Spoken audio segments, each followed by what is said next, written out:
آخر حامد میر اور عمران خان کے درمیان دوریاں ختم ہونے لگیں۔ سو فائنلی آج عمران خان کی حامد میر سے صلح ہو گئی اور صلح کے پیچھے تھی حامد میر کی تقریر۔ حامد میر کی تقریر آپ کو سنوانے جا رہے ہیں کہ اس تقریر کو سن کر عمران خان مسکراتے رہے اور داد دیتے رہے اور خوب تالیاں بجائیں اور کہا کہ جو باتیں تم کہتے تھے حامد میر وہ ٹھیک ہیں، کیونکہ حامد میر نے عمران خان کو کہا ویلکم ٹو غداری کلب، یعنی جو ٹریٹرز کا کلب ہے آج آپ کو غدار بنایا جا رہا ہے۔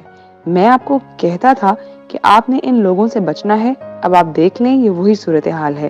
انہوں نے بتایا کہ کس طرح عمران خان کے دور میں ان سے قانون پاس کروائے جا رہے تھے۔ یہ اتنی عجیب و غریب تقریر ہے کہ آپ سن کر حیران ہوں گے کہ عمران خان کتنے بے بس وزیر اعظم تھے۔ اس تقریر کے بعد عمران خان نے تالیاں ماری اور حامد میر سے کیا صلح ہوئی چلیے آپ کو سنواتے ہیں۔ ان کو سارا پتہ ہے۔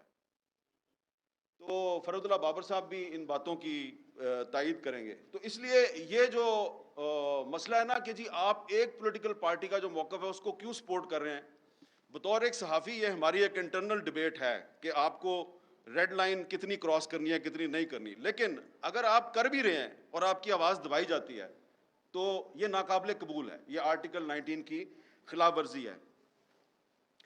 ہمارے دوست جناب شعیب شاہین صاحب نے بڑی زبردست باتیں کی ہیں۔ انہوں نے لائرز موومنٹ یاد دلائی ہمیں 2007 میں، جب پابندیاں تھیں اور ہم سڑکوں پہ پروگرام کرتے تھے اور عمران خان صاحب بھی آتے تھے اور مسلم لیگ نون کے لوگ بھی آتے تھے اور بھی سارے لوگ آتے تھے، لیکن ہمارا یہ خیال تھا کہ لائرز موومنٹ جو ہے اس کے نتیجے میں پاکستان میں جو قانون کی بالادستی کا جو تصور ہے، یہ تصور جو ہے یہ مضبوط ہوگا، لیکن یہ تصور جو ہے یہ مضبوط نہیں ہوا۔ یہ میں بڑی بدقسمتی سے بات کروں گا، جو فروٹ ہے نا، جو پھل ہے اس سٹرگل کا وہ نہیں ملا، اور اسی لیے پھر اس کے بعد ہمیں خود عدالتوں میں جا کے اور کہنا پڑا کہ یہ جو ہمارے میڈیا میں جو کچھ ہو رہا ہے اس کو بند کریں۔ میں نے 2012 میں سپریم کورٹ میں پٹیشن فائل کی کہ یہ جو انفارمیشن منسٹری کا سیکرٹ فنڈ ہے اس کو آپ بند کریں، کیونکہ یہ جو سیکرٹ فنڈ ہے اس سے صحافیوں کو رشوت تقسیم کی جاتی ہے۔ اس وقت پیپلز پارٹی کی گورنمنٹ تھی، انفارچونیٹلی پیپلز پارٹی کی گورنمنٹ نے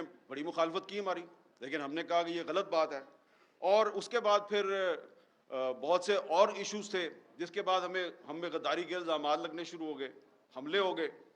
تو آج آپ کو بھی غدار کہا جا رہا ہے، آپ کو بھی غداری کے مقدمات میں ملوث کرنے کی دھمکیاں دی جا رہی ہیں۔ تو ہم نے تو بھائی ہمیشہ سے یہ جو غدار کا ٹیگ لگانے والے لوگ ہیں اور غداری کے سرٹیفکیٹ تقسیم کرنے والے لوگ ہیں، ہم نے تو ان کی ہمیشہ سے مخالفت کی ہے۔ اب آپ بھی اس کی زد میں آ رہے ہیں تو ویلکم ٹو دا ٹریٹرز کلب، ہم آپ کو خوش آمدید کہتے ہیں غداروں کے کلب میں۔ اس کی وجہ یہ ہے کہ میں ذاتی طور پہ ہمیشہ یہ کہتا ہوں کہ اگر کوئی مجھے غدار کہتا ہے تو 100 دفعہ کہے کہ میرے لیے فخر کی بات ہے۔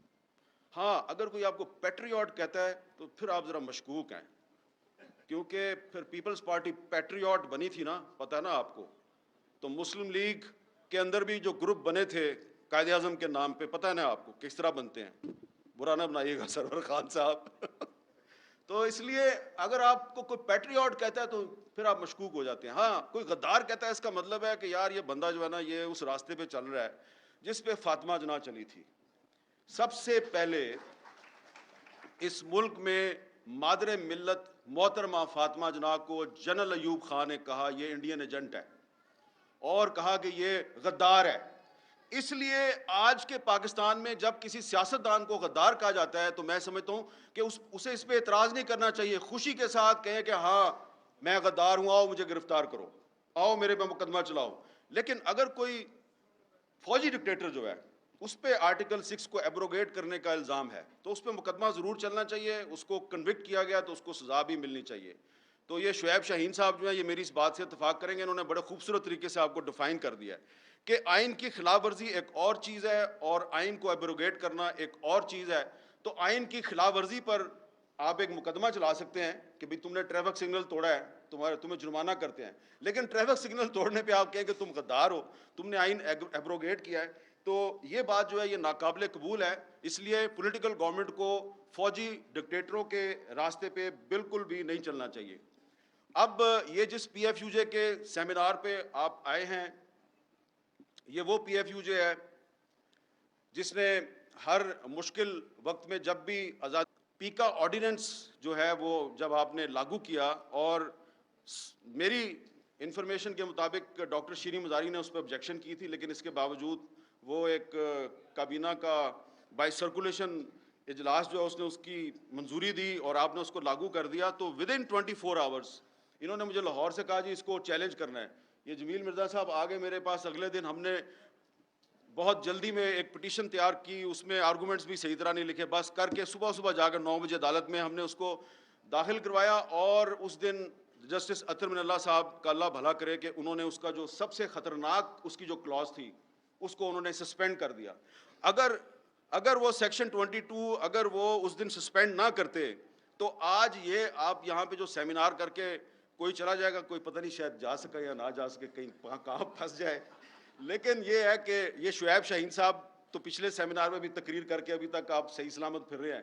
اگر وہ اطہر من اللہ صاحب اس سیکشن کو سسپینڈ نہ کرتے تو یہ بات کرنا آج یہاں پہ بڑا مشکل ہو جاتا۔ اس لیے یہ بات بالکل صحیح کی جا رہی ہے کہ ملٹری ڈکٹیٹر کے دور میں اور آج کے دور میں جو فرق ہے وہ یہ ہے کہ ملٹری ڈکٹیٹر کے دور میں آپ کو پتہ ہوتا ہے کہ آپ کا دشمن کون ہے۔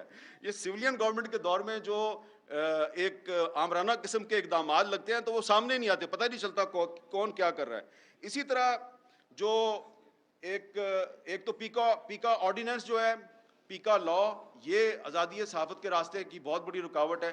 ایک اور قانون ہے جو انگریز نے ہم پہ مسلط کیا تھا، 124A بغاوت کا مقدمہ، اور یہ 124A جو ہے یہ اس کی یہ ٹریجڈی ہے بہت بڑی پورے سب کانٹیننٹ کی، کہ ایک کشمیری جرنلسٹ ہے فہد شاہ، سری نگر میں اس کو جیل میں ڈالا ہوا ہے 124A کے تحت، اس پہ 124A لگائی ہے انڈین گورنمنٹ نے، اور یہاں پاکستان کی گورنمنٹ جو ہے اس نے علی وزیر جو elected member of the national assembly ہے اس کو 124A لگا کے اس کو جیل میں رکھا ہوا ہے، اور اس کی سپریم کورٹ نے ضمانت کی ہے، اس کی سندھ ہائی کورٹ نے ضمانت کیا ہے، لیکن علی وزیر کو باہر نہیں آنے دیتے۔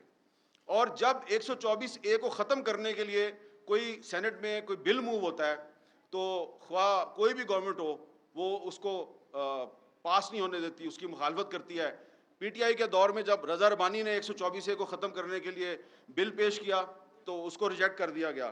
تو اس لیے اگر آپ چاہتے ہیں کہ پاکستان میں جو بولنے کی آزادی ہے اس کو تحفظ ملے تو یہ آپ کو پیکا لا ختم کرنا ہوگا، آپ کو 124A ختم کرنا ہوگا، آپ کو آفیشل سیکرٹ ایکٹ ختم کرنا ہوگا، اور آرٹیکل 19 جو ہے، آرٹیکل 19 میں آپ کو امینڈمنٹ کرنی پڑے گی۔ آرٹیکل 19 میں امینڈمنٹ اس لیے کرنی پڑے گی کہ آرٹیکل 19 میں کچھ ایسی شرائط ہیں کہ آپ کی جو بولنے کی آزادی ہے اس پر پابندی ہے۔ مثلاً اگر کوئی آدمی جو ہے یہاں پہ آگے اس سٹیج پہ آ کے تھوڑی دیر بعد کوئی بھی میرے بعد آنے والا مقرر یہ کہتا ہے کہ پاکستان امریکہ کا غلام ہے اور پاکستان کو امریکہ کی غلامی نہیں کرنی چاہیے، آپ کو پتہ ہے یہ آرٹیکل 19 کی خلاف ورزی ہے؟ بہت سے لوگوں کو نہیں پتہ اس بات کا۔ یہ آرٹیکل 19 کی خلاف ورزی ہے کیونکہ آرٹیکل 19 میں انہوں نے ایک چھوٹے سے کچھ الفاظ شامل کیے ہوئے ہیں کہ آپ کسی دوست ملک کے خلاف بات نہیں کر سکتے۔ تو اب دوست ملک کون ہے بھائی؟ اس کی کیا ڈیفینیشن ہے؟ تو آپ نے اگر مجھے گرفتار کرنا ہے، ابھی میں کہہ دوں کہ امریکہ کی غلامی نامنظور، تو یہ آپ آرٹیکل 19 کے تحت مجھے گرفتار کر سکتے ہیں۔ تو جو میثاق صحافت ہے اس میں سب سے اہم چیز یہ ہونی چاہیے کہ یہ جو آرٹیکل 19 میں آپ نے کولونیل مائنڈ سیٹ کو انجیکٹ کیا ہوا ہے، اس کولونیل مائنڈ سیٹ کو آرٹیکل 19 میں سے نکالیں۔ یہ آپ کی میثاق صحافت کے لیے بہت ضروری ہے۔ اس پہ جو تمام پولیٹیکل پارٹیز ہیں ان کو رول پلے کرنا چاہیے، اپنے پولیٹیکل ایشوز پہ لڑائیاں ضرور کریں، لیکن یہ جو ایشوز ہیں اس پہ آپ کو ایک موقف رکھنا چاہیے۔ اور دوسری بات کہ جب پیپلز پارٹی کی گورنمنٹ تھی تو سلیم شہزاد کو اغوا کر کے قتل کر دیا گیا، ثاقب نثار صاحب کی سربراہی میں ایک کمیشن بنا، اس کمیشن کے سامنے میں نے بھی جا کے وٹنس کے طور پہ کچھ حقائق پیش کیے، اور بھی لوگ آئے۔ وہ بعد میں ثاقب نثار صاحب کہتے ہیں یار آپ لوگ جو ہے وہ مجھے مروانا چاہتے ہیں۔ میں نے کہا جی مروانا نہیں چاہتے، ہم چاہتے ہیں ہمیں انصاف دے دیں، ہمارا ساتھی جو ہے اس کو قتل کر دیا ہے اغوا کر کے، کوئی آپ کو پتہ ہے یہ تو بڑا مشکل ہے۔ پھر اس کے بعد جناب مسلم لیگ نون کی حکومت آ گئی، ان کے دور میں بھی یہی کام چلتا رہا۔ پھر پاکستان تحریک انصاف کی حکومت ہے، اس کے دور میں بھی یہی کام چلتا رہا. اب ادھر جب اسلام آباد میں اسد طور پہ گھر میں گھس کے اس پہ تشدد ہوتا تھا، یا مطیع اللہ جان کو اغوا کیا جاتا تھا، یا ابصار عالم کو گولی ماری جاتی تھی، ہم جب اس پہ احتجاج کرتے تھے تو ہمارے جو کچھ دوست ہیں حکومت کے، وہ کہتے تھے یار وہ سندھ میں بھی تو عزیز میمن قتل ہو گیا، وہ وہاں پہ بھی تو اجے لالوانی قتل ہو گیا. ہم کہتے تھے ہم اس کی بھی مذمت کرتے ہیں، جو اسلام آباد میں ہو رہا ہے اس کی بھی مذمت کرتے ہیں. تو آپ کو اسٹینڈ تو لیں، اسٹینڈ کسی نے نہیں لیا. لیکن I must pay tribute and my salute to doctor Shireen Mazari. Ultimately تو وہ ڈاکٹر شیریں مزاری نے بھی یہ کریڈٹ خان صاحب کو دے دینا ہے، لیکن انہوں نے کچھ ایشوز پہ سٹینڈ لیا. خاص طور پہ جو جرنلسٹ پروٹیکشن بل تھا، وہ تمام یہ جو پی ٹی آئی کے دور حکومت کی خامیاں ہیں، اس دور میں میرے بھی بہت سے انٹرویو بند ہوئے، میں نے بھی بڑے مظاہرے کیے، بڑی تنقید کی.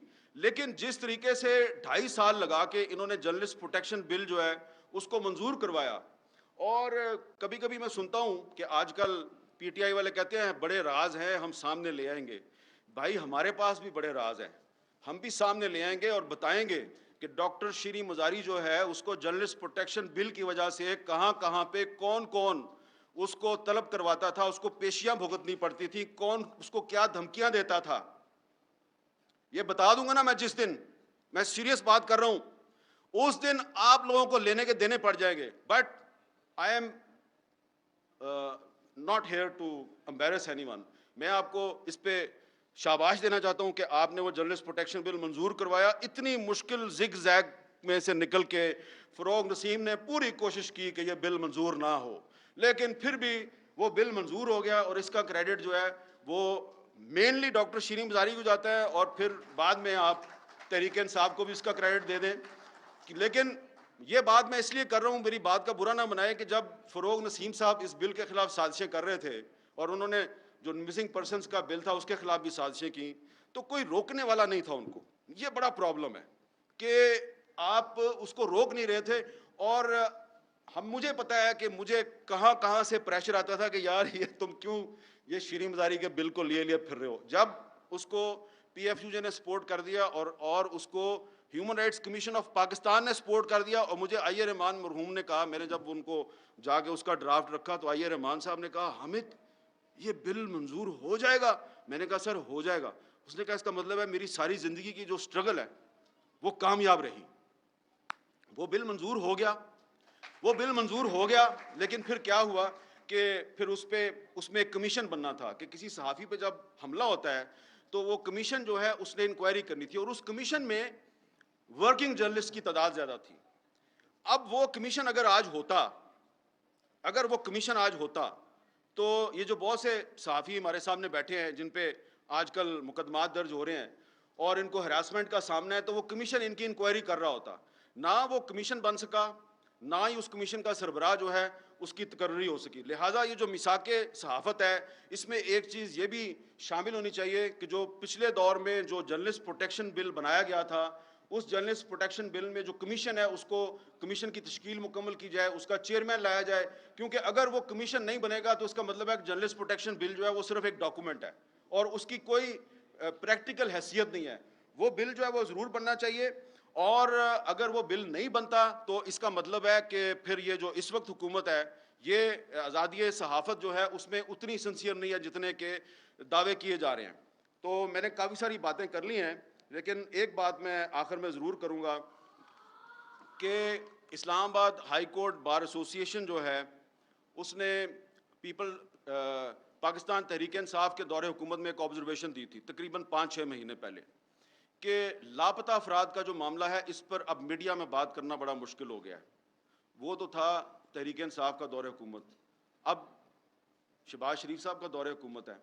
اب انہوں نے ایک کمیٹی بھی بنا دی ہے، لیکن ابھی بھی ایسا لگ رہا ہے کہ لاپتہ افراد پہ بات کرنا کافی مشکل ہے. اور آپ لوگ اپنے جلسوں میں، اپنی تقریروں میں ہر ایشو کو چھیڑتے ہیں. مجھے لگتا ہے کہ آپ سوائے شیریں مزاری کے آپ لوگ اس ایشو کو اوائڈ کرتے ہیں. میں یہ نہیں چاہتا کہ شعیب شاہین کی طرح ڈائریکٹ آپ کو میں کہوں کہ پہ جاؤ، میں بالکل یہ نہیں کہوں گا کہ پہ جاؤ، لیکن یہ ایک ایشو ہے.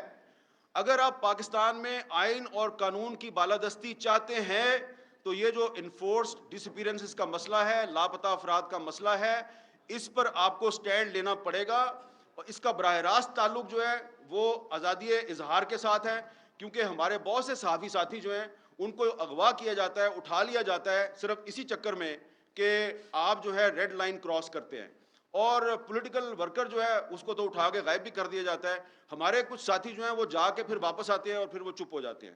تو اس لیے یہ جو لاپتہ افراد کا معاملہ ہے، اس کا ہماری صحافت کے ساتھ اور فریڈم آف سپیچ کے ساتھ بہت گہرا تعلق ہے۔ اس لیے جب تک آپ اس پہ سٹینڈ نہیں لیں گے تو وہ لوگ جو سمجھتے ہیں کہ پاکستان میں آپ کو انسانی حقوق کی خلاف ورزیوں کے خلاف ایک سیسا پلائی ہوئی دیوار بننا چاہیے، وہ آپ کے ساتھ کھڑے نہیں ہوں گے، اور یہی آپ کا اصل ٹیسٹ کیس ہے۔ بہت بہت شکریہ۔